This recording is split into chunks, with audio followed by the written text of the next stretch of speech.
कृष्ण हरे हरे राम राम राम हरे हरे हरे कृष्ण कृष्ण कृष्ण हरे हरे हरे राम राम राम हरे हरे जय राधा माधव राधा माधव राधे जय राधा गोपीनाथ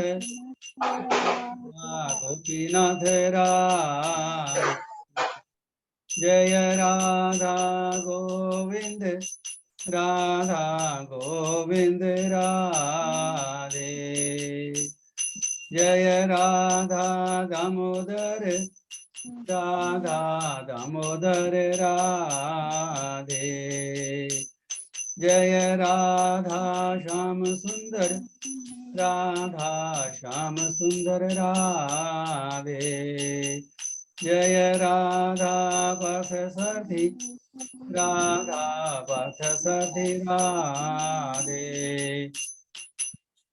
जय कृष्ण बलराम जय कृष्ण बलराम कृष्ण बलराम जय वृंदावन धाम जय जगन्नाथ जय जगन्नाथ जय बलदेवा जय सुभद्रा जय सीताराम जय जय सीताराम जय सीताराम जय जय सीताराम जय वृंदावनेश्वरी राधे राधे वृंदावनेश्वरी राधे राधे जय गौर नित्याय जय गौर नित्याय गौर नित्याय जय गौर नित्याय जय जय प्रभुपाद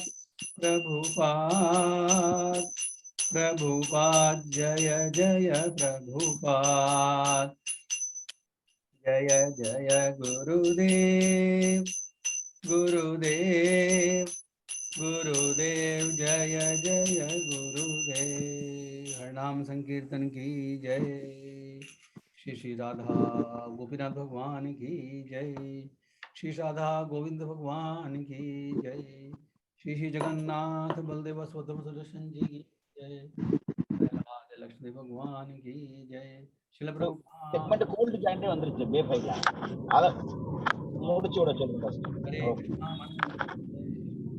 जय गुरुदेव महाराज की जय हरे कृष्ण महामंत्र की जय All glories to my devotee, Hare Krishna. All glories to my devotee, Hare Krishna. All glories to Shri Guru Shri Maharaj ki jai, Gurudev Maharaj.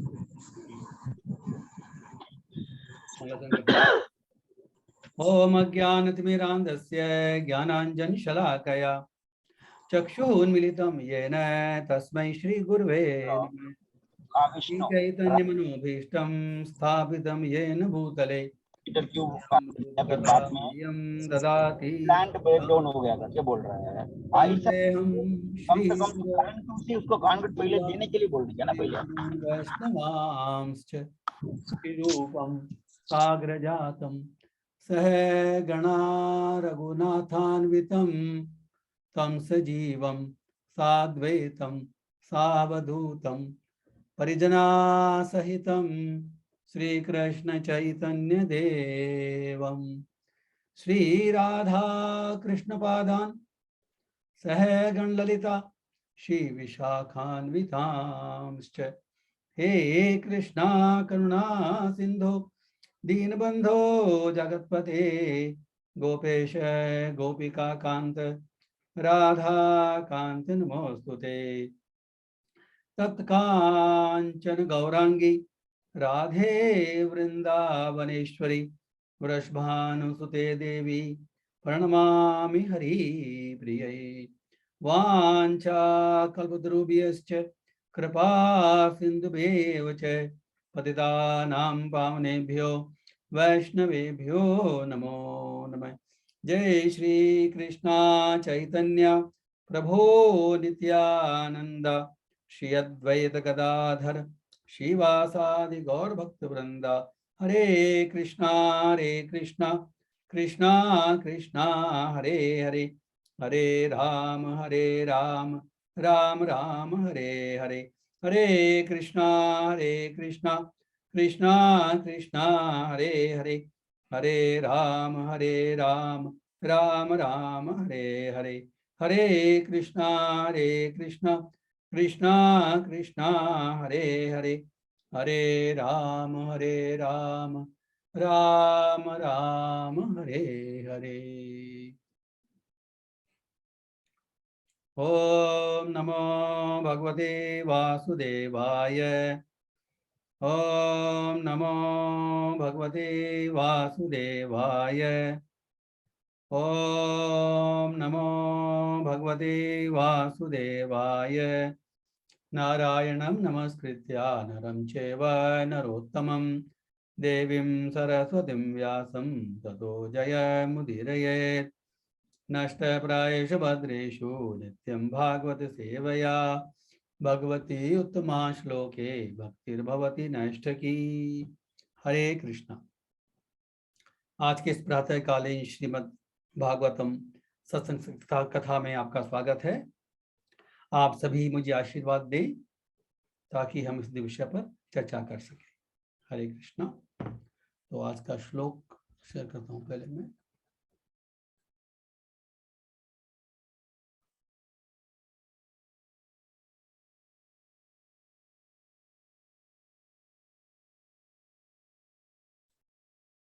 हरे कृष्णा। सबको अनम्यूट कर देता हूँ, बोलना चाहेंगे तो।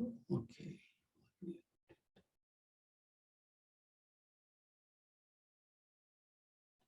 हरे कृष्णा। आज का श्लोक है श्रीमद् भागवतम स्कंद 1 अध्याय 12 श्लोक नंबर 30।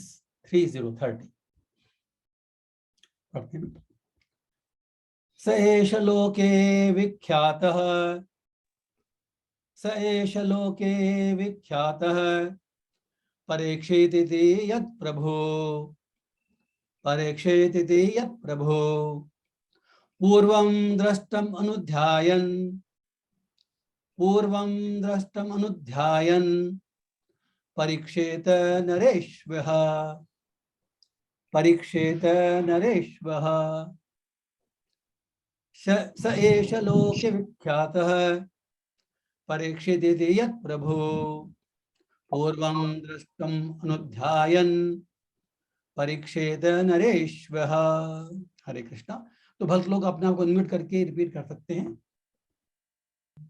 कृपा माधव प्रभु जी। हरे कृष्ण जी। धन्य प्रणाम। बोलिए।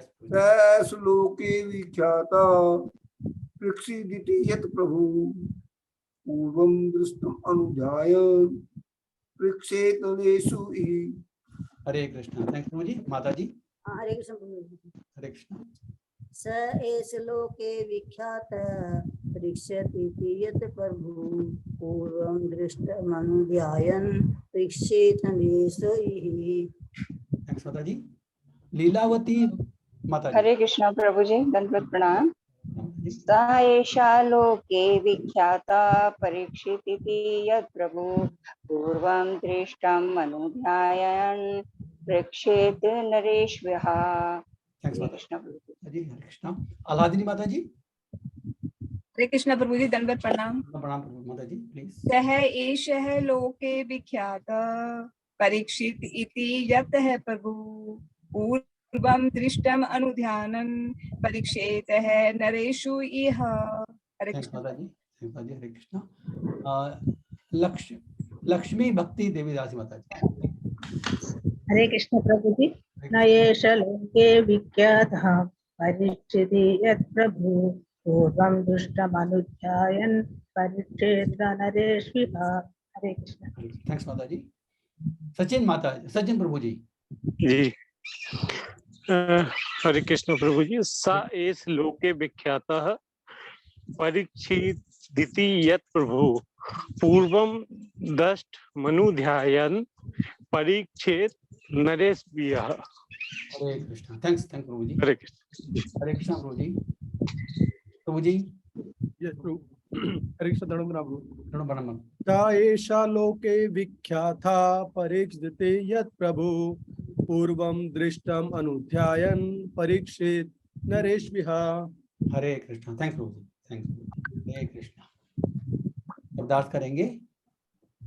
स वह, एष इस, लोके संसार में, विख्यात प्रसिद्ध, परीक्षित परीक्षा लेने वाला, इति इस प्रकार, यत जो, प्रभु हे राजा, पूर्वम पहले, दृष्टम देखा जा चुका, अनुध्यायन निरंतर विचारा जाकर, परीक्षेत परीक्षा लेगा, नरेशु प्रत्येक व्यक्ति की, यह यहाँ। हरे कृष्णा। श्री महाराज की वेरी इंटरेस्टिंग श्लोका पढ़ते हैं। इस तरह यह पुत्र संसार में परीक्षक नाम से विख्यात होगा, क्योंकि यह उन व्यक्ति की खोज करने के लिए सारे मनुष्यों का परीक्षण करेगा जिन्हें इसने अपने जन्म के पूर्व देखा है। इस तरह यह निरंतर उनका, भगवान का चिंतन करता रहेगा। महाराज की जय। थोड़ा सा इसको चर्चा कर लेते हैं। इस तरह यह पुत्र संसार में परीक्षित नाम से विख्यात होगा। देखिए, उन्होंने नाम भी रख दिया। जो ब्राह्मण लोग थे, भविष्यवाणी कर रहे थे कि इस बच्चे के गुण क्या होंगे, कैसा बनेगा आगे जाकर के, और ये भी कहते हैं कि मृत्यु कैसे होगी। Everything we have seen. उन्होंने जन्म, कर्म और मृत्यु सबका विवरण दे दिया और फिर कहा इसका नाम परीक्षित होगा। क्यों? क्योंकि ये हर व्यक्ति का परीक्षण करेगा, परीक्षा लेगा। क्या परीक्षा लेगा? कि क्या यह वही मनुष्य है, जिसमें मनुष्य को देखेगा, उसके बारे में ये चिंतन करेगा या विचार करेगा कि क्या ये वही मनुष्य है जिसका मैंने जन्म लेने के पहले दर्शन किया, जिन्हें इसने जन्म के पूर्व देखा है। हमको सबको मालूम है, स्टोरी सबको मालूम है। परीक्षित महाराज ने भगवान के चतुर्भुज रूप दर्शन कर लिए थे जब वो अपनी माता के गर्भ में थे।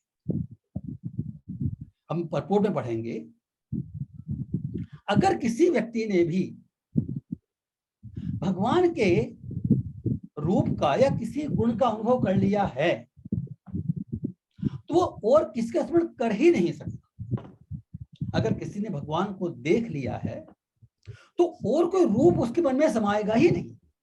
He will not be satisfied. उन्होंने भगवान के दर्शन किए जन्म लेने के पहले ही। इतने भाग्यशाली हैं ये, इतने महान भक्त हैं, महिमामयी सोल है, आत्मा इतनी महान आत्मा है कि जन्म के पहले दर्शन किए। अब इनके मन में जब इन्हें जन्म लिया तो ब्राह्मण लोग कह रहे हैं कि हर व्यक्ति की परीक्षण करेगा ये। अरे क्या ये वही व्यक्ति है? और नेचुरली वो व्यक्ति नहीं होगा। तो इस तरह से क्या होगा?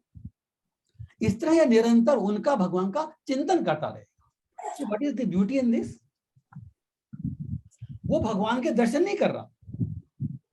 संसार में जो साधारण जीव है उनके दर्शन कर रहा है, लेकिन उनकी परीक्षा ले रहा है कि क्या ये वही व्यक्ति है। तो चिंतन किसका हो रहा है मन में? स्मरण किसका हो रहा है? भगवान का।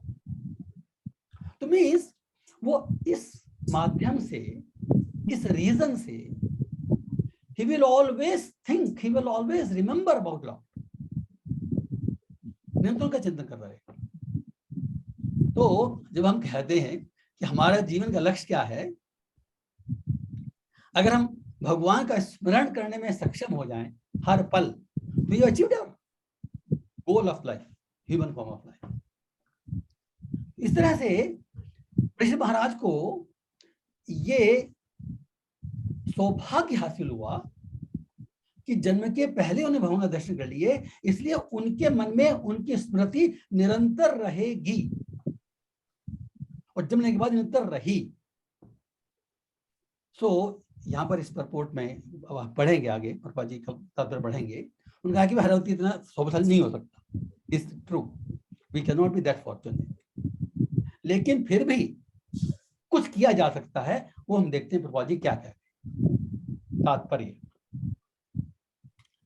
महाराज परीक्षित भाग्यशाली थे क्योंकि माता के गर्भ में रहते हुए ही उन पर भगवान की छाप पड़ चुकी थी। इंप्रेशन, छाप इज इंप्रेशन। भगवान को देख लिया था तो भगवान की छाप पड़ गई उन पर। अतः वे निरंतर भगवान का चिंतन किया करते थे। ऐसा क्यों? प्रभु जी आगे लिख रहे हैं, एक बार यदि भगवान के दिव्य रूप की छाप किसी के मन में स्थित हो जाए तो वह भगवान को भुलाए भी नहीं भूल सकता। बालक परीक्षित गर्भ से बाहर आने के बाद प्रत्येक व्यक्ति की परीक्षा यह देखने के लिए करता रहता था कि कहीं यह वही व्यक्ति तो नहीं है जिसे उसने गर्भ में सर्वप्रथम देखा था। लेकिन भगवान के समान या उनसे बढ़कर कोई आकर्षक हो ही नहीं सकता। अतः वह बालक किसी को स्वीकार नहीं कर सका। तो प्रभुपाद जी लिख रहे हैं इसमें कि वो हर व्यक्ति को परीक्षण करता था कि क्या ये वो व्यक्ति है। वो नहीं होता था, क्योंकि कोई भी व्यक्ति भगवान का एक शब्द प्रयोग, एक उनका एक meaning, what I mean to say, उनका एक नाम है, वो है असमोर्ध्वम। भगवान का एक नाम है असमोर्ध्वम, मींस असम ऊर्ध्वम। न तो उनके बराबर कोई हो सकता है, न उनसे ऊपर कुछ कोई हो सकता है, असमोर्ध्वम। तो यहाँ पर प्रभु जी लिख रहे हैं कि भगवान के समान या उनसे बढ़कर कोई हो ही नहीं सकता, आकर्षक कोई हो ही नहीं सकता। किसी भी रूप में, किसी भी गुण में भगवान या भगवान से, भगवान के समान या भगवान बढ़कर नहीं हो सकता। This is the definition of भगवान। अगर कोई व्यक्ति भगवान के बराबर है किसी भी रूप, किसी भी गुण में, पर्टिकुलर गुण में, तो how can that person whom we call भगवान be भगवान? By definition, भगवान has to be असमोर्ध्वम। तो लेकिन उनको परीक्षित महाराज जो परीक्षा करते थे तो भगवान के दर्शन तो नहीं हुए, लेकिन क्या लिख रहे हैं कि ऐसी परीक्षा के द्वारा भगवान निरंतर उनके साथ रहे और इस तरह स्मरण के द्वारा महाराज परीक्षित भगवान की भक्ति में सदैव लगे रहते।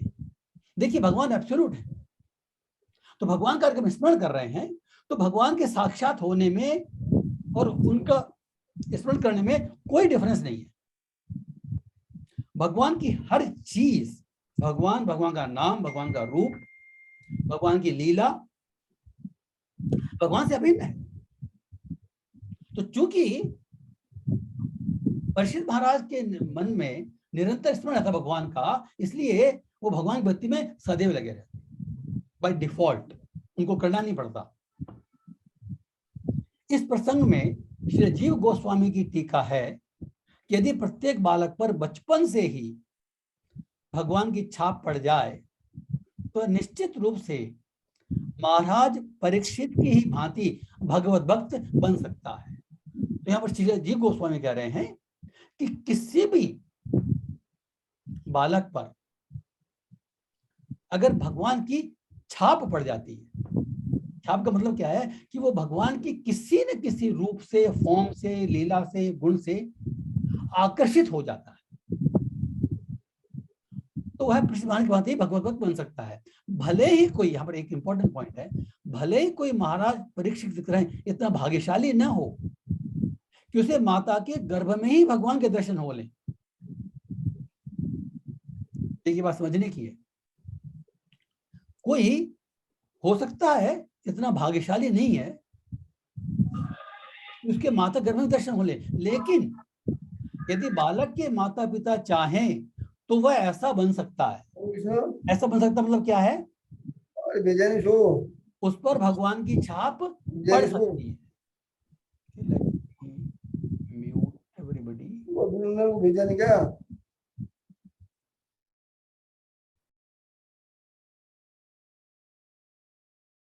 हरे कृष्णा। तो ये बात हम एक्सेप्ट करते हैं, समझते हैं, सब लोग समझते हैं कि वो तो भाग्यशाली नहीं है, इतने भाग्यशाली नहीं है कि हमको भगवान के दर्शन हो जाए गर्भ के अंदर। लेकिन यदि बालक के माता पिता चाहें तो वह ऐसा बन सकता है। इस प्रसंग में मैं अपना व्यवहारिक उदाहरण दे सकता हूं।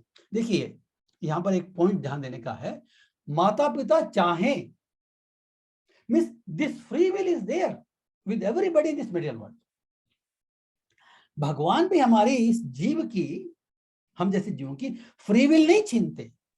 हमको ये माइन्यूट फ्रीडम दी गई है कि हम जो मर्जी करें। वो कैसे करना वो थोड़ा बाद में देखेंगे, लेकिन फ्रीडम आप हर को है।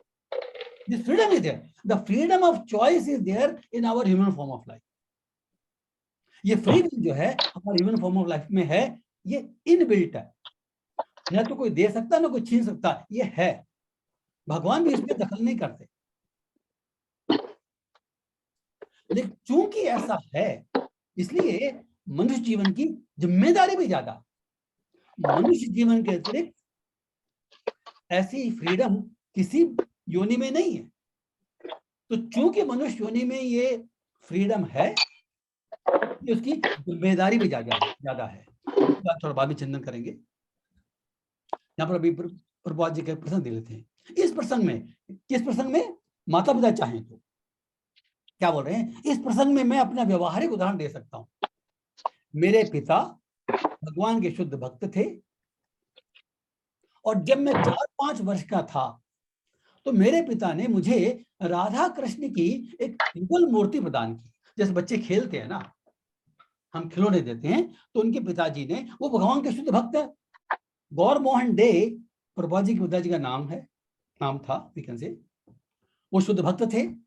तो जैसे ही 4-5 साल के हुए, श्री प्रभुपाद जी का नाम था अभय चरण डे, तो उन्होंने राधा कृष्ण की युगल मूर्ति खेलने के लिए दे दी। मैं खेल खेल में अपनी बहन के साथ इन विग्रहों की पूजा किया करता था और मैं निकट के राधा गोविंद मंदिर की पूजा विधि का अनुकरण किया करता था। ये देखिए, इसका मतलब क्या हुआ? इसका मतलब है कि उनके पिताजी उनको मंदिर में भी लेके जाया करते थे। उनके निकट राधा गोविंद का मंदिर था, उनको उनके पिताजी ने राधा कृष्ण का युगल जोड़ा दिया, खिलौने के रूप में दिया। वो उनका क्या करते थे प्रभुपाद जी? चूंकि वो मंदिर में लेके जाते थे और वहां पर उनकी पूजा की जाती है, तो वो अपने हिसाब से खेल खेल में वो पूजा विधि का अनुकरण किया करते। निरंतर मंदिर में जाकर तथा वहां होने वाले उत्सवों का अपने खेल के विग्रहों के साथ अनुकरण करके मैंने भगवान के प्रति सहज आकर्षण विकसित कर लिया। See this beauty. Shri Prabhupada ji अभी 4-5 साल के बच्चे हैं, उनको राधा कृष्ण का एक खिलौना मिला, खिलौने के रूप में मिला। पिताजी उनको मंदिर में लेके जाते हैं, रेगुलर जाते हैं। दिस हैबिट की बात होती है, रेगुलर लेके जाते हैं। बच्चा उनको देखता है, कुछ समझता नहीं है, ही जस्ट सीज। और बच्चे में एक प्रवृत्ति होती है अनुकरण करने की, नकल करने की।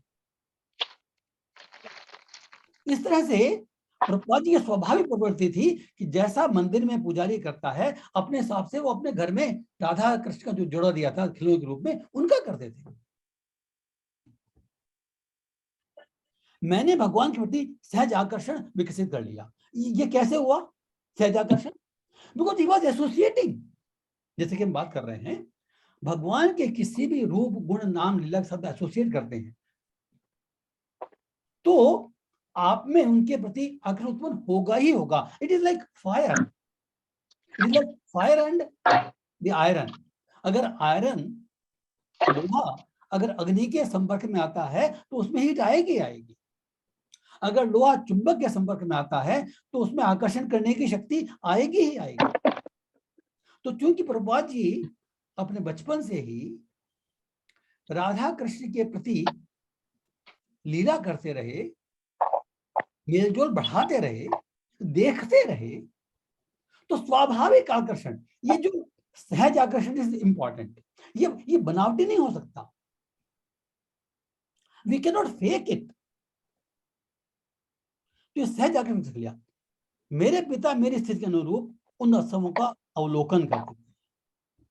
तो उन्होंने कहा कि जैसे बच्चे के हिसाब से, तो पिताजी ने क्या किया, पिताजी ने उनको अवसर प्रदान किया उनकी रुचि विकसित करने का। This is the beauty.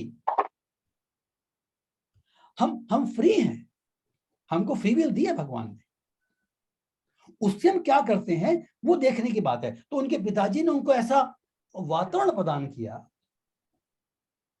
कि उन्होंने भगवान के प्रति सहज आकर्षण उत्पन्न कर लिया। ये भगवान की छाप पड़ गई।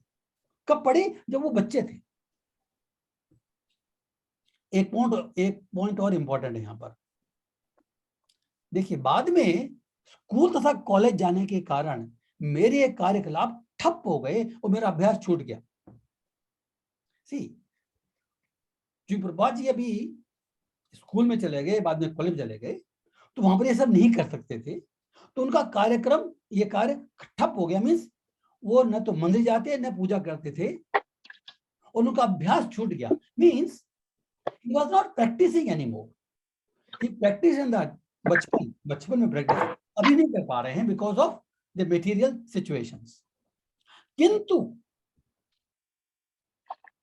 देखिए, किंतु अपनी युवावस्था में जब मैं अपने गुरु श्रीमद भक्ति सिद्धांत सरस्वती गोस्वामी महाराज से मिला, तो मेरी पुरानी अभिरुचि फिर से जागृत हो उठी।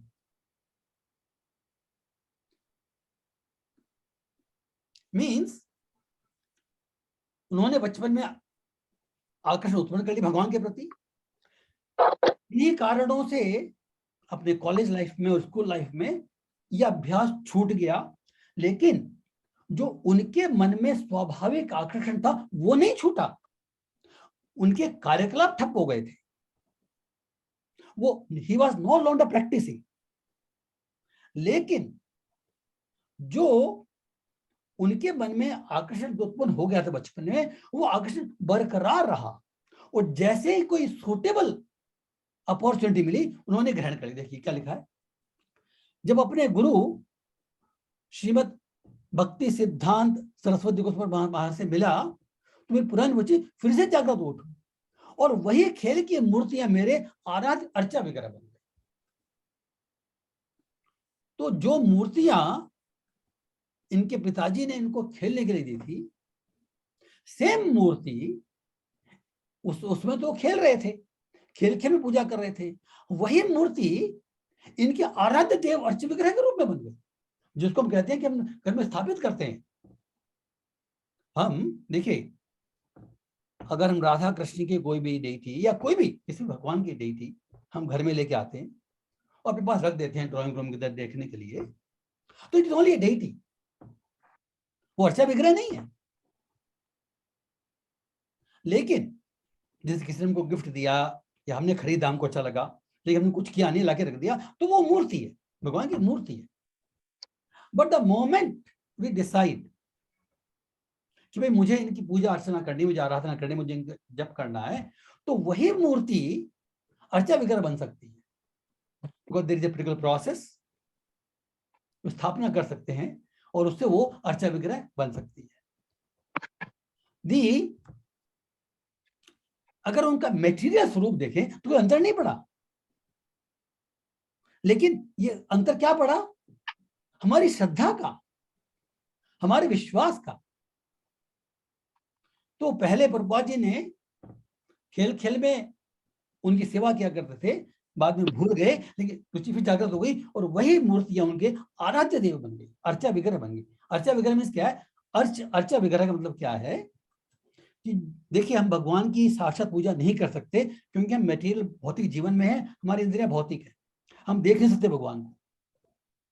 तो भगवान कृपा करके हम जैसे भक्तों की सेवा लेने के लिए अपने आप को उस मूर्ति में प्रकट कर देते हैं, अगर हमारी इच्छा होती है तो। और जब हमारी इच्छा होती है तो उस मूर्ति पर करते हैं, तब वो अर्चा विग्रह बन जाता है। तो हमारे को एक कॉन्सेप्ट इसलिए समझना चाहिए कि हमको कई बार बहुत कंफ्यूजन होता है, कोई हमको बोल देता है कि आप पत्थर की पूजा करते हो, ये करते हो। We have to be very very clear. As long as we don't have Shraddha, as long as we have not installed it, we are not doing worship, we just brought it and kept it. जब market से खरीद के लाते हैं तो मूर्ति होती है, पत्थर की भी हो सकती है, लोहे की भी हो सकती है, धातु की हो सकती है, पीतल की भी हो सकती है, किसी की हो सकती है। But the moment we decide to worship and there is a particular process, we do that, और हमने घर में इंस्टॉल कर लिया, पूजा करना प्रारंभ कर दिया, तो भगवान स्वयं प्रकट होते हैं उसमें हम पर कृपा करने के लिए, क्योंकि हमारी जो इच्छा है भगवान की पूजा करने की, उसको पूरा करने के लिए।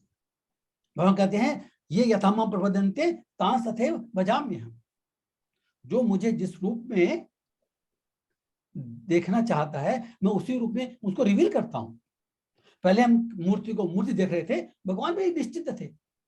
जब हमने डिसाइड किया, हमने उसको इंस्टॉल किया, स्थापित किया, पूजा शुरू किया, भगवान प्रकट हो गए उसमें। मेटेरियली कोई फर्क नहीं पड़ा, लेकिन भगवान कृपा करके प्रकट होते हैं क्योंकि हमारी इच्छा होती है। दिस इज व्हाई दिस इच्छा is very important, free will. तो कहते हैं आधे बच्चों, यह तब तक चलता रहा जब तक मैंने पारिवारिक संबंध नहीं तोड़े लिए, और मुझे प्रसन्नता है कि मेरे पिता ने मुझ पर जो पहली छाप छोड़ी वह गुरु की कृपा से बाद में भक्ति के रूप में परिणित हो गई। ये देखिए, सॉरी,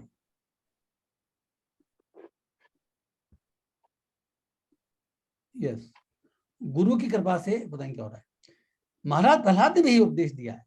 प्रभु जी यहाँ पर एक और कोट कर रहे हैं, पहले अपने बचपन का एग्जाम्पल दिया और एक और कोट कर रहे हैं कि महाराज प्रहलाद ने भी यही उपदेश दिया है कि इस प्रकार ईश्वरी छाप बाल्यपन के प्रारंभ में ही पड़ जानी चाहिए,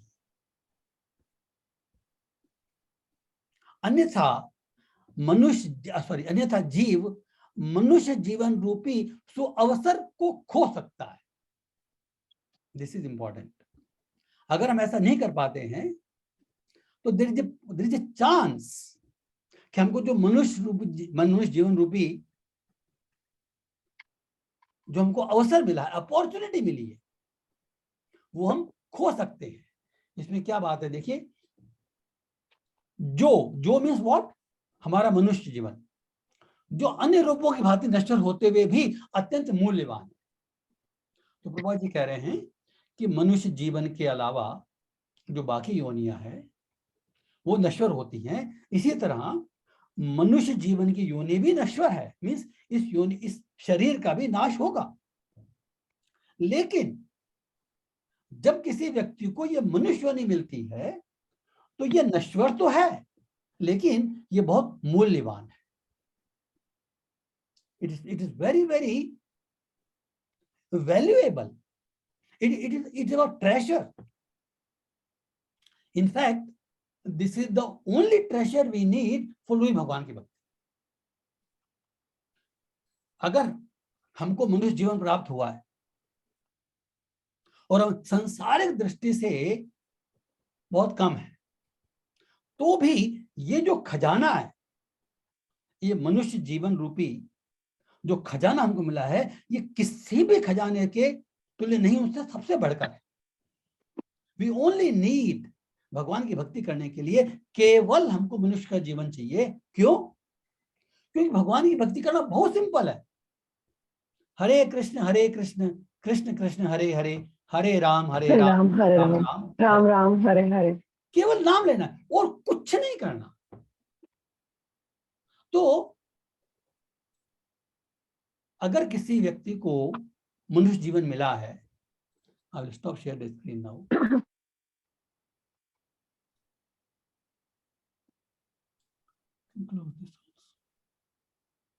ओके, तो अगर किसी व्यक्ति को मनुष्य जीवन मिला है तो वो उसकी सबसे बड़ी निधि है, ट्रेजर है। अब इसमें दो पॉइंट हम बात करते हैं। हमारे पहले तो इस बात को समझ लेते हैं।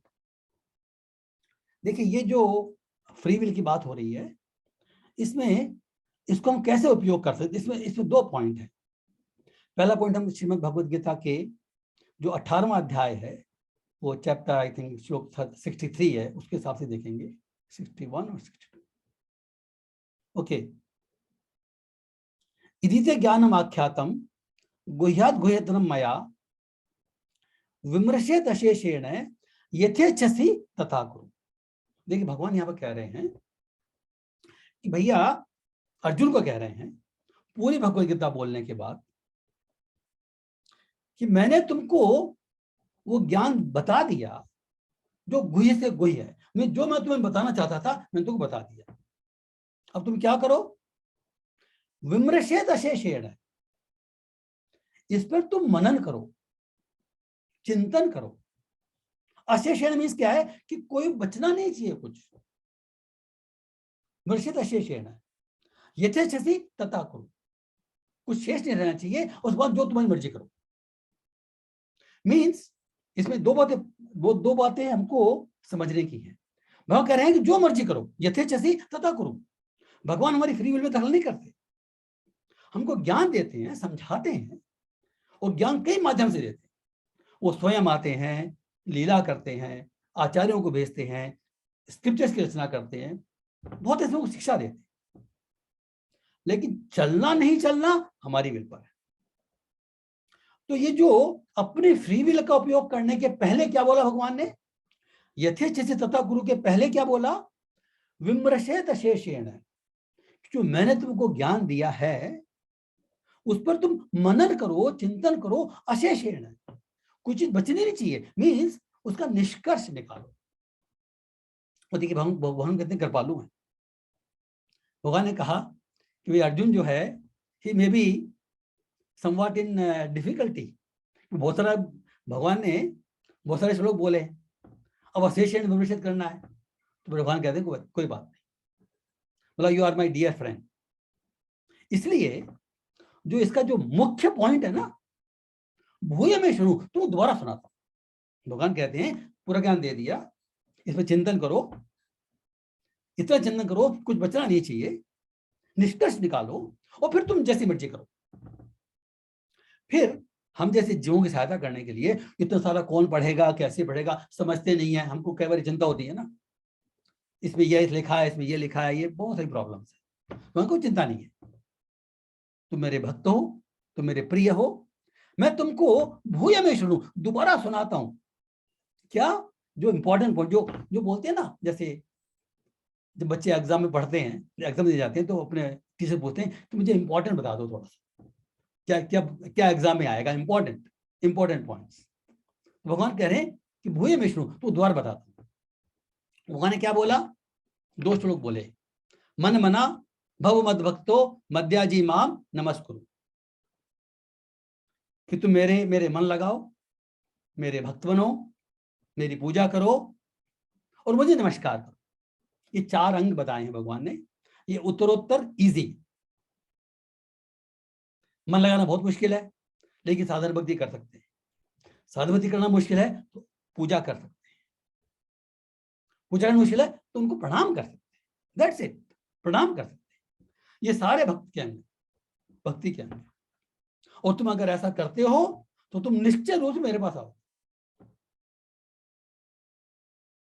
फिर एक और बोलते हैं जो अब सबको मालूम है, सर्वधर्मान परित्यज्य मामेकम शरणं व्रज अहम त्वं सर्वपापेभ्यो मोक्षयिष्यामि मा शुचय। देखिए ये इसका क्या मतलब है, ये भी एक इंपॉर्टेंट पॉइंट है। इसके पहले भगवान ने भगवद गीता में चैप्टर 7 में कहा है कि भैया जो भगवान की भक्ति जो दृढ़ से करते हैं वो वही लोग कर सकते हैं जिनके सारे पाप नष्ट हो जाते हैं। ये शातुन पापानाम जनानाम पुण्य कर्मणाम। तो हम कह रहे हैं कि जिनके सारे पाप नष्ट हो गए, जिन्होंने पुण्य कर्म किए हैं, वो मेरी दृढ़ भक्ति करते हैं। ते द्वंद्व मोह निर्मुक्ता भजन्ते माम दृढ़ व्रता, वो मेरी भक्ति कर सकते हैं।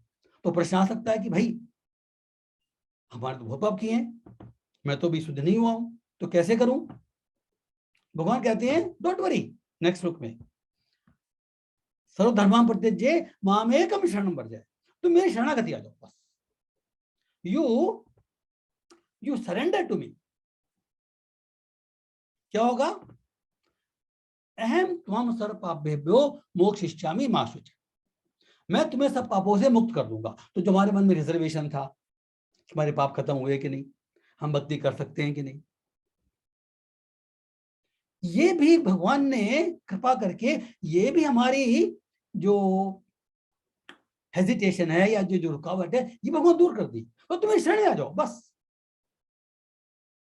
और हमारे आचार्यों ने इसको फर्दर एक्सप्लेन किया है कि शरण में जाने का मतलब क्या है। देखिए ऐसा है, जब हम वास्तव में शुद्ध हो जाते हैं, जब वास्तव में हमारा रुचि डेवलप हो जाती है, तब तो कोई बात ही नहीं है। तब तो ये जो काम है वो स्वाभाविक रूप से चलता रहेगा भगवान की भक्ति का। लेकिन जब तक हमारा स्वाभाविक आकर्षण डेवलप नहीं होता, तब तक तो हमें कुछ करना पड़ेगा ना। तो तब तक क्या करना पड़ेगा कि भगवान के शरणागति की, भगवान के शरणागत होने का हमारे आचार्यों ने एक फॉर्मूला बताया, और प्रभुपाद जी ने इसी श्लोक के तात्पर्य में लिखा है कि भगवान के प्रति शरणागत होने के लिए 6 पॉइंट दिए उन्होंने। अनुकूलस्य संकल्पः, प्रतिकूलस्य वर्जनम, रक्षिष्यति इति विश्वासो, गोप्तत्वे वर्णम यथा, आत्मनिक्षेप कार्पण्ये, षड्विधा शरणागति। शरणागति के हमारे आचार्यों ने 6 अंग दिए। अगर हमारे में स्वाभाविक आकर्षण पैदा नहीं भी हुआ है, तो भी इस शरणागति के 6 अंगों को स्वीकार करके, फ्री विल हमारे में, हम करें नहीं करें हमारे पर डिपेंड करता है, वो तो एक बेसिक चीज है। लेकिन हमने अपनी फ्री विल का उपयोग करके और इस शरणागति की प्रोसेस स्वीकार कर लिया, तो हमारा निश्चित रूप से कल्याण हो सकता है। क्योंकि अगर हम डिसाइड कर लेते हैं, देखिए भगवान की भक्ति करने में प्रारब्ध रेस्ट्रिक्शन नहीं। कई लोग बोलते हैं कि जब भगवान की मर्जी होगी तो मैं भक्ति कर लूंगा। This is a wrong understanding. प्रारब्ध का जो रोल होता है वो केवल हमको फेवरेबल या अनफेवरेबल, सुख या दुख, परिस्थितियों का निर्माण करने में होता है। उन परिस्थितियों के आने पर जो करना होता है उस पे भाग्य का कोई रोल नहीं है। उसमें रोल हमारे स्वयं का फ्री विल है। तो भगवान की भक्ति करने में हमारे प्रारब्ध का कोई रोल नहीं है, ये हमारी खुद की जिम्मेवारी है। इस जिम्मेवारी को समझना ही इस मनुष्य जीवन की सबसे बड़ी निधि है। अगर कोई, इसलिए वो कहते हैं ना कि इग्नोरेंस इज द ब्लिस, अगर कोई इग्नोरेंस है completely, he doesn't even know, तो क्या कर सकते हैं? We can only provide them chance. इसलिए हमारे संप्रदाय में कह रहे हैं, हमारे आचार्य लोग कहते हैं कि भाई लोगों को भी इसका, जहां तक तुम्हारी योग्यता है, इसका ज्ञान दो। एक्सेप्ट करें नहीं करें वो उनकी बात। तो यहां पर एम्फेसाइज ये बात कर रहे हैं कि जो शरणागति के अंग हैं उनको हर व्यक्ति अपना सकता है। पहला पॉइंट क्या है? अनुकूलस्य संकल्प है। जो भक्ति के अनुकूल है उसको एक्सेप्ट करना, उसको स्वीकार करना, ऊपर चलने का डिसीजन लेना। प्रतिकूलस्य वर्जनम, जो प्रतिकूल है उसका निषेध करना, विधि निषेध। ठीक है, इन 2 पॉइंट वाले डिटेल देख लेते हैं क्योंकि हमारे लिए प्रैक्टिकल है।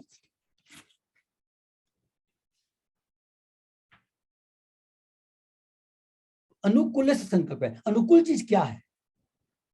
अनुकूल में हमारे आचार्यों ने, अगेन आचार्यों ने इसके भी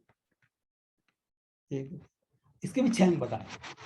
एक है उत्साहन, निश्चयात, धैर्यात, तत्तत्कर्म प्रवर्तनात्, संकत्यागात्, सतोव्रति, षड्वीर भक्ति प्रसिद्ध। ये अनुकूल चीजें हैं जो हमको भक्ति करने में मदद करती है। उत्साहन, हमारे में खुद में अगर जोश नहीं है भक्ति करने का तो कोई हमको भक्ति करने की बात नहीं करता। ये जोश जो है ये उत्साह जो है ये हमारे में होना चाहिए। नोबडी कैन गिव दिस उत्साह।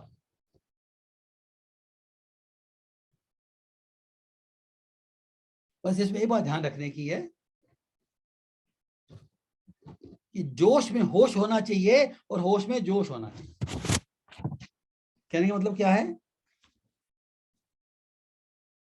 जोश में होश होना चाहिए।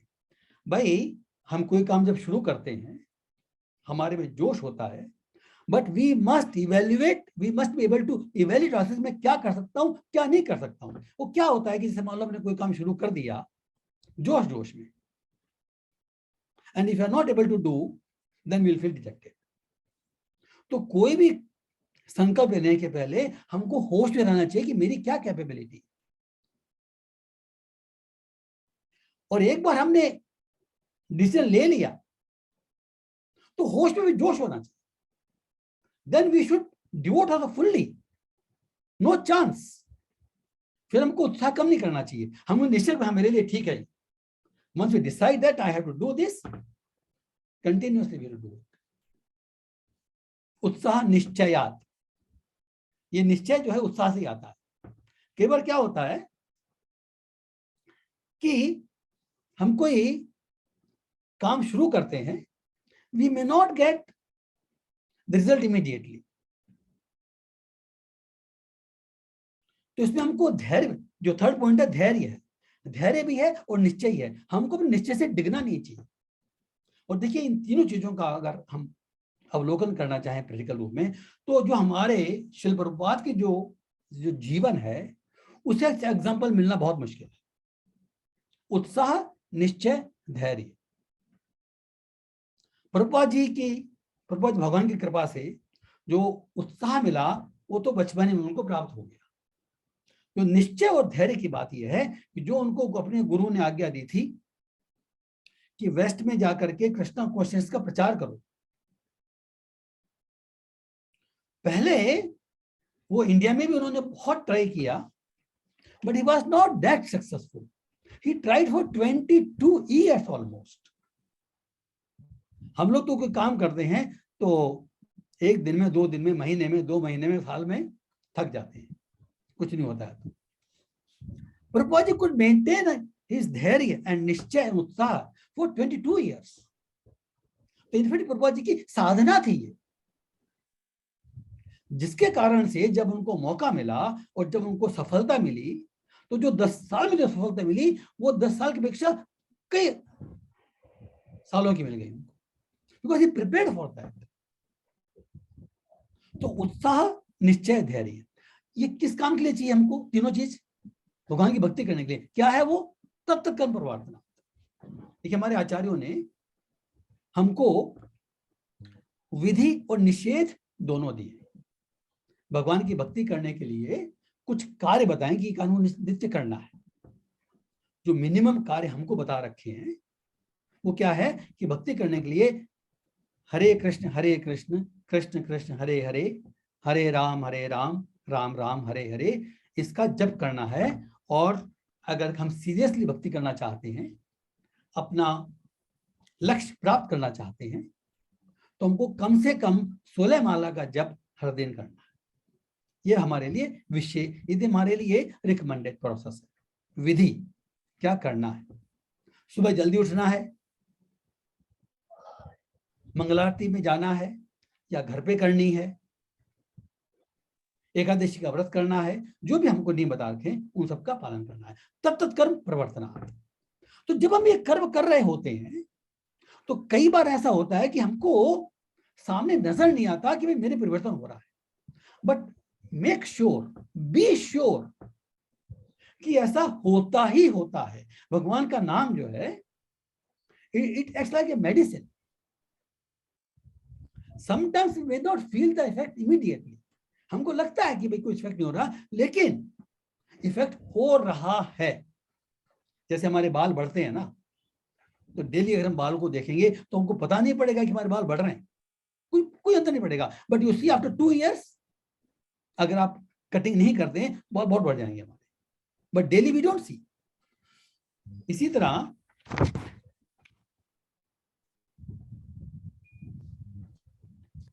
जब भगवान की भक्ति के साधनों का पालन करते हैं तो चेंज हो रहा है, इफेक्ट हो रहा है, it is acting. We may or may not realise immediately, but अगर आप अपने आप का निरीक्षण करें आज के करीब 5 साल बाद, 2 साल बाद, you will develop some change. Some change will definitely be there. इस तरह से हमको उत्साह, निश्चय, धैर्य, तत्पर, संग त्यागात सतो व्रते. संग त्यागात ये जो है, देखिए हमारे ऊपर हम जिसकी संगति करते हैं उसका बहुत अधिक असर पड़ता है. तो चूंकि अभी हम साधन भक्ति कर रहे हैं, हम शुद्ध नहीं हुए हैं, तो कुछ प्रिकॉशंस रखनी चाहिए. और ये संग त्यागात इज वन ऑफ देम, कि जिनकी कॉन्शियसनेस मटेरियल है उनके साथ में बहुत ज्यादा एसोसिएट नहीं करना चाहिए. संग त्यागात, उनका संग नहीं लेना चाहिए. संग नहीं लेने का मतलब ये नहीं है कि आप उनसे मिलो ही नहीं. अरे भाई, अगर आप बिजनेस करते हो, ऑफिस में जाते हो, सारे लोग भक्त थोड़ी मिलेंगे. आप ट्रेवल करते हो, सारे लोग भक्त नहीं मिलेंगे. तो कैसे, तो संग नहीं लेने का मतलब क्या है? संग नहीं का मतलब क्या है? संग नहीं लेने का मतलब यह है कि आप उनसे प्रभावित नहीं होंगे, आप उनके गुण नहीं लेंगे. प्रभुपाद जी ने हमको समझाया है कि हमको अपने गुण देने की चेष्टा करनी चाहिए ऐसे लोगों को, उनसे लेना नहीं चाहिए. तो एसोसिएशन, संग त्यागात का मतलब यह है, इट डजंट मीन कि हमसे मिले. ये प्रैक्टिकल पॉसिबल नहीं है. जब तक हम इस जीवन में हैं, इस भौतिक जीवन में हैं, हमको बहुत में मिलना बैठना उठना पड़ेगा. But we should not take the association. We can give our association. Means we should not get influenced by them. Particularly क्या होता है कि जब कोई व्यक्ति ऐसा होता है जो हमारे किसी भी पद में बड़ा हो या किसी भी फील्ड में बड़ा हो, we tend to get influenced by his material qualities. तो यहाँ पर जो बात की जा रही है कि we should not get influenced in the sense what? In the sense that we should never deviate from our path. सतोव्रते, सतोव्रते जो लास्ट पॉइंट है, सतोव्रत मीन्स क्या है? हमारे जो प्रीवियस आचार्य हो, जो अनुकरण करना चाहिए हमको, तो जो हमको शिक्षाएं दी गई है, हमारे प्रीवियस आचार्य स्वयं उनका पालन करते थे, तो हमको उनका अनुकरण करना चाहिए. संकत सोते षड्वीर भक्ति प्रसिद्धति. इस तरह से 6 प्रकार से हम पालन करते हैं, तुम्हारी भक्ति आगे बढ़ती है. अब 2 मिनट बाकी बचे हैं, तो इसे शॉर्ट में हम प्रतिकूल से वर्जन भी कर लेते हैं. अत्याहार प्रयास प्रजल्पो नियमाग्रह जनसंघर्ष लौल्यम च षड्वीर भक्ति विनश्यति. शॉर्ट में हम देख लेते हैं. अत्याहार प्रयास. अत्याहार मीन्स क्या है? अत्याहार मीन्स अति आहार, ज्यादा खाना. ये जो ज्यादा खाना की बात हो रही है, ये हर इंद्रिय के लिए बात हो रही है. देखिए, क्योंकि हमको मनुष्य शरीर मिला है, इसका पालन करना है, परिवार का पालन करना है, तो सीमित मात्रा में, रेगुलेटेड मात्रा में हमको इंद्रिय भोग करने होते हैं, करने चाहिए. वी हैव टू हमको ये शरीर मेंटेन करना है ताकि हम भक्ति कर सके. तो इस शरीर और आत्मा को साथ रखने के लिए, जीने के लिए जो आवश्यक है उसको ग्रहण करें, अति नहीं करें. किसी भी प्रकार के भोग में अति नहीं होनी चाहिए. अत्याहार. प्रयासश्च मीन्स नॉर्मली हम लोग की टेंडेंसी होती है तो accumulate, acquire more and more. उसके लिए बहुत मेहनत करते हैं. तो हमारे आचार्य ने कहा कि भैया बिजनेस करने प्रॉब्लम नहीं है, जॉब करने प्रॉब्लम नहीं है. इस बात ध्यान रखना चाहिए कि इसके लिए इतना ज्यादा प्रयास नहीं होना चाहिए कि आपको काम के लिए टाइम ही नहीं मिले. अगर भाई हमारा काम ऐसा है कि हमको 24 घंटे में से 16 घंटे, 18 घंटे बिजी रहना पड़ता है, फिर हम क्या करेंगे? What time we will take out for bhakti? तो यहां पर जॉब छोड़ने की बात नहीं हो रही है. बात ये हो रही है कि अगर कोई जॉब में परपेचुअल ऐसा सिचुएशन बनती है, then we should try to think that, we should think to change that. कभी कभार कोई प्रोजेक्ट की डेडलाइन है और एक आध हफ्ता ऐसा होता है, कोई बात नहीं, but it is perpetual like this और we have made our life like that, we have to be careful, we can not do bhakti that. हमारी सामर्थ्य जो है, हमारी कैपेसिटी लिमिटेड है, तो अति प्रयास नहीं होना चाहिए, अति आहार नहीं होना चाहिए, अति प्रयास नहीं होना चाहिए। प्रजल्पो नियमाग्रह, प्रजल्पो का मतलब क्या है कि भाई ये गपशप होती है ना, गपशप मतलब क्या है, just to waste time. When people meet also, they may just discuss things here and there, just for wasting time. Prajalpo.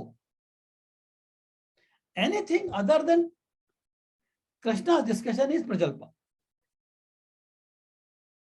नियमाग्रह, नियमाग्रह का मतलब क्या है कि नियमों का पालन करना केवल नियमों का पालन करने के लिए, परिवर्तन ट्रांसफॉर्मेशन के लिए नहीं।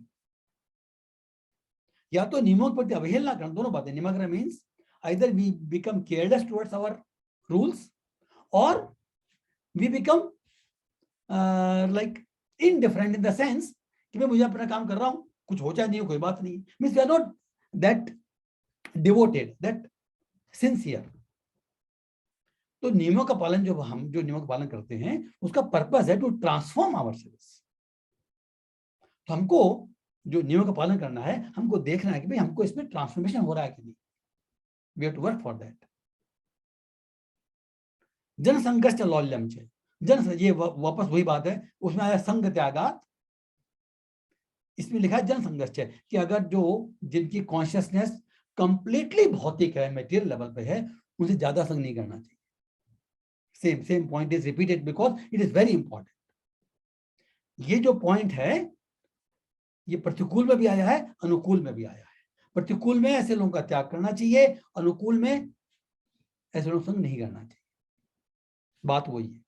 लौल्यम छे, लौल्यम मीन्स टू हैव दैट, या लौल्यम के दो मतलब होते हैं। जब हमारा लौल्यम मीन्स जिस चीज की हमको लालच होता है ना, इच्छा होती है, बहुत तगड़ी इच्छा होती है, अगर ये किसी भौतिक शक्ति या भौतिक संपत्ति प्राप्त करने के लिए होती है तो ये वर्जित है।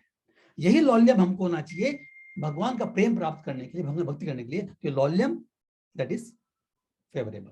तो इस तरह से ये 6 प्रकार के जो पॉइंट्स हैं ये प्रतिकूल वर्जन के लिए है और 6 प्रकार के पॉइंट हमारे अनुकूल लेने के लिए, संकल्प अनुकूल।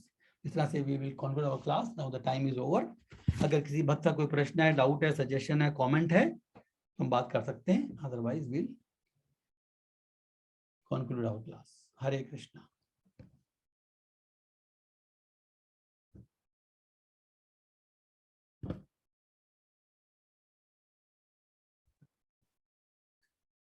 हरे कृष्णा। हरे, yes माता जी, अपराधा माता जी, yes माता जी।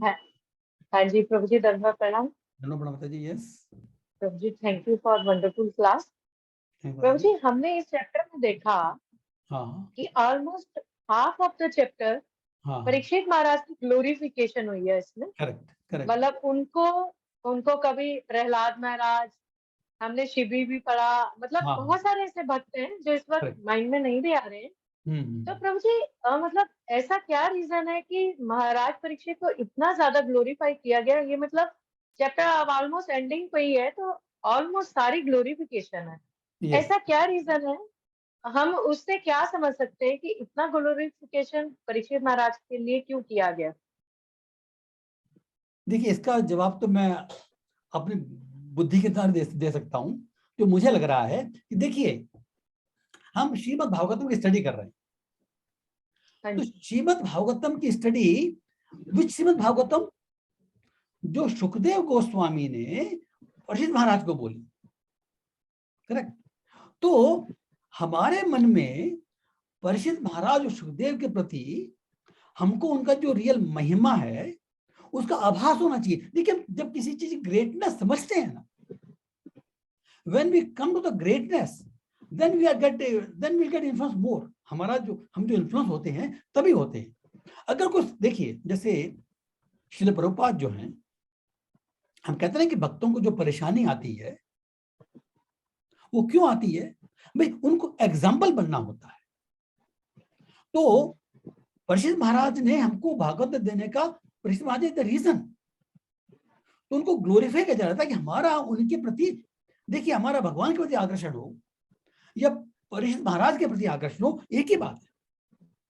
भगवान के भक्ति के प्रति आकर्षण होता है, then we are getting influenced by his qualities, correct. तो मैं जो समझ सकता हूं वो ये है कि हमको, और ये सब रियलिटी है, मतलब ये देयर इज अ डिफरेंस। जैसे हमको कहा जाता है कि भक्तों की प्रशंसा करनी चाहिए, प्रशंसा करनी चाहिए, चापलूसी नहीं करनी चाहिए। चापलूसी में क्या कॉन्सेप्ट होता है कि we are telling something which is not true but still we tell to get some benefit out of it, ये चापलूसी कहलाती है। लेकिन भक्तों की चापलूसी करने को नहीं कहा जा रहा है। भक्तों की प्रशंसा मीन्स उनके जो वास्तविक गुण हैं उनका बखान करना, उनको उजागर करना। क्यों? क्योंकि उनमें जो गुण हैं उनको जब हम बखान करते हैं, हम भी उन गुणों से एसोसिएट हो रहे हैं, तो हमारे में भी वो गुण इंकलकेट कर सकते हैं। तो जो भक्तों का जो ग्लोरिफिकेशन है, इनफैक्ट ऐसा कहा जाता है कि जैसे भक्त भगवान की ग्लोरिफिकेशन से संतुष्ट होता है, उसी तरह भगवान भी भक्त के ग्लोरिफिकेशन से संतुष्ट होते हैं। और इस बारे में आज इतना टाइम नहीं है, हमने चर्चा की थी एक बार, श्रीरंगम में जो यात्रा निकलती है जगन्नाथ जी की, और जो श्री रमण जो आचार्य है उनके प्रसंग आता था कि एक बार श्री जगन्नाथ जी ने रमण जो आचार्य को भेज दिया कि तुम ठीक से नहीं कर रहे मेरा कार्य, उनको गायब कर दिया, यू गो फ्रॉम हियर। और फिर जो बाकी लोग बचे थे उनको कहा कि अब रामानुजाचार्य की मुझे महिमा बताओ, उनकी स्तुति का वर्णन करो, मेरी महिमा का नहीं करो। भगवान ने कहा, ये रंगनाथ जी ने कहा। और ये जो आलवास है जिनका ये क्या कहते हैं, what Dravida Veda they call this, I forget, प्रबंध जो है उसमें इस महिमा में के 100 श्लोक हैं रामानुजाचार्य। तो भक्तों की महिमा का गुणगान करने से भगवान भी प्रसन्न होते हैं। इस तरह से, क्योंकि प्रभुपाद जी ने कई बार अपने तात्पर्य में लिखा है कि जो लेवल जो होता है ना, जो भगवान का शुद्ध भक्त, अगेन द शुद्ध भक्त की बात हो रही है, we should not confuse with साधक भक्त। तो जो भगवान का शुद्ध भक्त है और जो भगवान है, उनका लेवल एक ही है, क्योंकि दोनों आध्यात्मिक स्तर पर है। They are not equal in the sense कि उनकी कैपेसिटी सेम नहीं है, लेकिन वो जो लेवल है, जो स्थिति है, वो दोनों आध्यात्मिक स्तर पे होते हैं। इसलिए भगवान के भक्तों के गुणगान का भी उतना ही महत्व है, आगे ज्यादा नहीं। हरे कृष्ण बताइए। I hope it is clear, but I am not 100% sure. Yes प्रभु जी, मतलब ऑन द अदर साइड हम ये भी देख सकते हैं, या हम ये कह सकते हैं कि जैसे इतनी क्वालिटीज होने के बावजूद भी, जैसे कलयुग का प्रभाव आया है ना, कलयुग को हम माया से चलो रिकॉग्नाइज करते हैं कि चलो, मतलब इतनी क्वालिटीज होने के बाद भी अगर भक्त पे माया का अटैक हो रहा है, तो इसका मतलब हमें उससे बच के रहना चाहिए, है ना। मतलब चाहे वो लीला थी परीक्षित महाराज पर, नहीं मतलब जो भी भागवतम पढ़ी सुनाई जानी थी, परीक्षित महाराज ने माध्यम बनना था। बट हम ऑन द अदर साइड ये भी ले सकते हैं, अगर मैं ठीक कह रही हूँ प्रभु जी, आप थोड़ा सा मेरे को करेक्ट कीजिए, कि हम ये भी मान सकते हैं कि माया का प्रभाव अगर इन लोगों पे आ सकता है, तो हमें इन चीजों से संभल कर रहना चाहिए। हमें मतलब इतनी क्वालिटीज होने के बाद हम ऑन द अदर साइड ये भी सोच सकते हैं। Correct, this is very very correct, actually this is very good point. जैसे इसमें हमको बहुत और समझनी चाहिए। हम देखते हैं कि भागवत में न केवल परीक्षित महाराज, इवन कई बार शिव जी, कई बार ब्रह्मा जी, तो ये भी मोहित हो गए। तो हमको ये समझना चाहिए, इसमें ब्रह्मा जी या शिव जी की महानता में कोई फर्क नहीं आया, लेकिन ये लीला इसलिए जाती है हम जैसे लोगों को शिक्षा देने के लिए, भगवान की माया की शक्ति उजागर करने के, कि हम किसी भी पोजीशन में we should not feel over confident.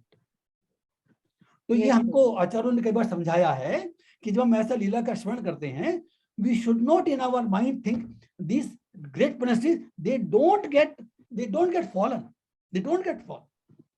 उनमें कोई ह्रास नहीं होता, उनकी महिमा में कमी नहीं होती, उसका एकमात्र पर्पस ये है भगवान की महिमा का, भगवान की माया की महिमा को हमको बताना, रिवील करना कि भगवान की माया इतनी शक्तिशाली है और हमको किसी भी हालत में हमको रिलैक्स नहीं होना चाहिए। So this is very good point you have taken out. This is very nice, correct. तो समझने की है कि भक्त का जो महान पर्सनैलिटीज हैं उनका कभी अपमान नहीं करना चाहिए just because it happened to them momentarily. Number one, and number two, we have to be extremely careful for ourselves. Thanks, Mataji. Thanks for pointing out this. Hare Krishna. So I think बाकी सब भक्तों का स्वागत है। प्रभु जी, अगर किसी का और क्वेश्चन नहीं है तो मेरा एक क्वेश्चन है प्रभु जी।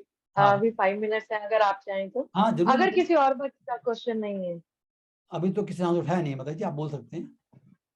प्रभु जी, मैं थोड़ा सा, आप मुझे ही समझाइए कि हम लोग रोज सुनते भी हैं और हम लोग बोलते भी हैं और हम लोग कहते हैं कि भगवान के नाम, रूप, गुण, लीला है ना, भगवान से अभिन्न है। प्रभु जी, इसको थोड़ा सा समझाइए, कैसे हम इसको प्रैक्टिकली रूप से किसी को बता सकते हैं। हाँ, ये बात सही है आपकी, ये प्रश्न भी सही है। अभिन्न का मतलब ये है, देखिए जब कोई चीज एब्सोल्यूट होती है ना, देखिए जैसे इसको हम जो साधारण भाषा में समझा सकते हैं, जैसे रसगुल्ला, दो चीजें, एक तो नाम है और एक वस्तु है, करेक्ट। तो रसगुल्ला वस्तु अलग है और रसगुल्ला नाम अलग है। हम रसगुल्ला उच्चारण करेंगे तो रसगुल्ला का टेस्ट हमारी जबान पे नहीं आएगा। तो ये भौतिक जीवन के अंदर एक नाम होता है और एक ऑब्जेक्ट होता है और इसमें डिफरेंस है, करेक्ट। जैसे हमारा नाम जैसे मृदुल गोविंद, तो अगर कोई व्यक्ति हमको स्मरण करता है, I can not be there भौतिक जीवन में, लेकिन भगवान के केस में क्योंकि वो एब्सोल्यूट है, परम है, इसलिए भगवान के केस में जैसे राम नाम और भगवान राम, कृष्ण नाम और भगवान कृष्ण, इनमें डिफरेंस नहीं है। इसका मतलब क्या है? इसका मतलब यह है कि भगवान कृष्ण का अगर हम नाम ले रहे हैं तो हम भगवान कृष्ण का साक्षात एसोसिएशन प्राप्त कर रहे हैं, सिंपल। ये जो क्वालिटी है, this comes only in spiritual world, ये आध्यात्मिक स्तर पर है। तो हमको समझने में से डिफिकल्टी होती है कि हम भौतिक स्तर पे हैं। तो भौतिक स्तर पर जो भी वस्तु होती है उसका एक नाम होता है और एक रूप होता है, एक गुण होता है, लेकिन वो वस्तु से भिन्न होती है क्योंकि कभी चेंज भी हो सकता है। It can be change any time. मेरा नाम भी चेंज हो सकता है, मेरा रूप भी चेंज हो सकता है, मेरे गुण भी परिवर्तित हो सकते हैं, इट कैन बी चेंज। लेकिन आध्यात्मिक स्तर पर ये सेम रहता है। तो जैसे भगवान राम या भगवान कृष्ण का नाम लेने से जो हमको आनंद प्राप्त हो सकता है, वो भगवान कृष्ण के साक्षात एसोसिएशन से भी वही होता है। तो there is no difference between name, नाम एंड नामी। अभिन्नत्वम नाम नामिनो, ये हमने ऑलरेडी पढ़ा है। तो हम इसको इसमें समझ सकते हैं कि आध्यात्मिक लेवल पर, एब्सोल्यूट लेवल पर, there is no difference between the person, between the object and its qualities, रूप, नाम, जो भी आप। I think that is what we can try to explain. Hare Krishna. Thank you, Prabhuji. Thank you so much. Hare Krishna. तो with this सभी भक्तों का बहुत धन्यवाद करता हूँ। सब भक्तों ने ज्वाइन किया, जो एसोसिएशन दिया। हरे कृष्णा कृष्ण कृष्ण हरे हरे, हरे राम हरे राम वाञ्छा कल्पतरुभ्यश्च कृपा सिन्धुभ्येव च पतितानां पावनेभ्यो वैष्णवेभ्यो नमो नमः। हरे कृष्ण। Thanks ma'am. दंडवत प्रणाम। दंडवत प्रणाम एवरीबॉडी। प्रणाम प्रभु जी। प्रणाम। डॉक्टर तालान भी आए हैं। हरे कृष्णा प्रभु जी। हरे कृष्णा प्रभु जी। हरे कृष्णा। हरे कृष्ण। हरे कृष्णा प्रभु जी। वंडरफुल क्लास प्रभु जी। थैंक्स माता जी। हरे कृष्णा। वंडरफुल क्लास प्रभु जी। हरे कृष्ण। थैंक्स।